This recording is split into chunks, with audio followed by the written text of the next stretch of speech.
Moving mobs is easier than you think using these 10 tricks. Hello there, Ray here, and after watching this video, you'll never complain about moving mobs. The easiest mobs to move are the ones you can carry in your inventory. This includes all the different types of fish, as well as tadpoles and even axolotls. There's also ones that can kind of hatch like turtle eggs, which you can silk touch and place down anywhere and will hatch over time, or chicken eggs which have a chance to produce babies, or like using ender pearls to actually produce endermite mob. And bees can get captured inside of bee nest, and when placed down during the daytime, they'll come out. You can also build mobs like snow golems, iron golems, and withers just with materials. There's also other easy entities to carry around like boats and minecarts, armor stands, paintings, and even item frames which can interact with stuff. The next easiest mobs to move are pet mobs, which are tamed versions of cats, wolves, as well as parrots. These things will automatically teleport to the player once you get so far away from them, which means you can move them infinite amounts of distance. We could do this by making the pet stand up and then attaching it with a lead to a fence that is hooked up to a piston with a pressure plate. Then we can just leave an item there, and when the item despawns, it'll cause the mob to instantly teleport to us. Or alternatively, you can also add a clock to this. Then when the item actually despawns, you can see the cat will immediately teleport all the way to us because the lead will break, which will allow it to teleport. The next easiest way to move mobs is by holding out their favorite food. This is the food which is typically used to actually breed them, including stuff like tropical fish in a bucket for axolotls and slime balls for frogs. But sometimes it's just easier to drag mobs using leads. Leads not only work on passive mobs, but they also work on some mobs like dolphins and squids and even hoglins and zoglins. And as long as the terrain is flat, you can go as fast as possible and the lead will never actually break.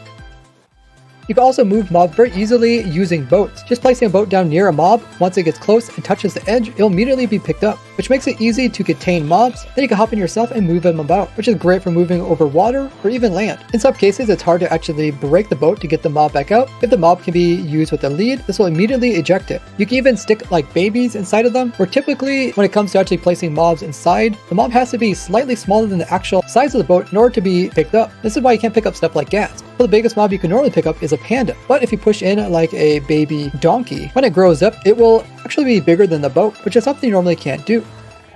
Besides boat, you can also use minecarts to pick up mobs. It's a little bit harder though, because you do need to have the minecart moving, which is easily done by having curved rails and then having the minecart move. This will pick up mobs that are nearby. Besides using a curved rail, you can also use an incline rail with a setup like this. This will cause the minecart to come up and pick up the mob, and it'll be stuck inside, where you can easily transport it.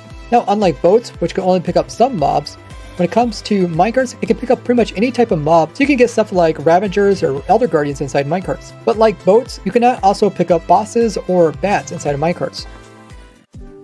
Now, there are some mobs that are pretty annoying to move, such as villagers. Villagers will try to go into beds at night, so if you remove their initial bed and place one far away, they'll eventually walk towards it if it's within 48 blocks. They'll also do a similar thing for a new workstation if it's within working hours, or the bell if they're trying to go to a meeting. Striders, pigs, camels, and all horse types can be ridden with the saddle, and when ridden, you can easily move them. Now when it comes to hostile mobs, you could just use the player yourself to actually have them chase after you. Just make sure not to be wearing thorns so you don't kill them if they get to you.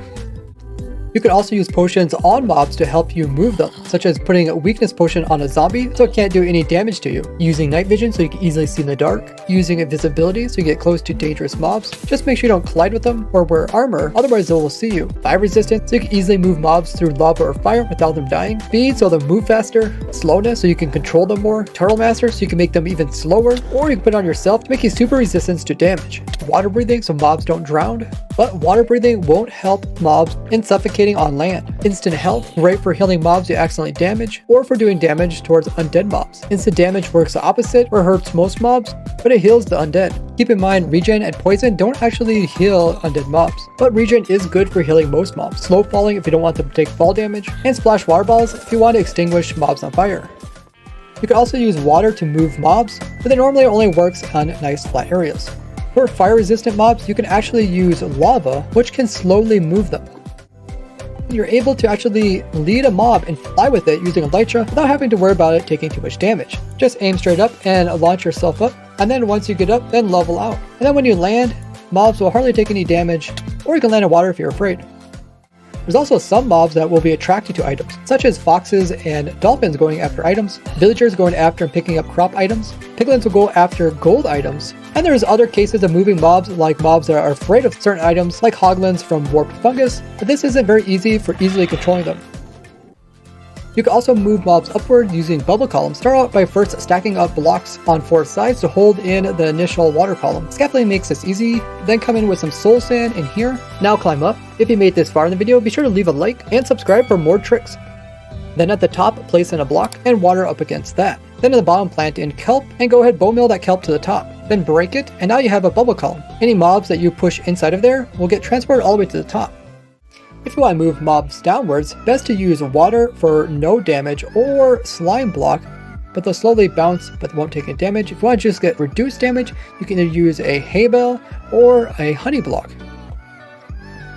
When going very long distances, it can be helpful to make a fly machine. If you just put a sticky piston and honey like this, and then put another one that is opposite, and then come in here and place an observer facing towards that one, and an observer facing towards this one. Then remove all the blocks underneath of them.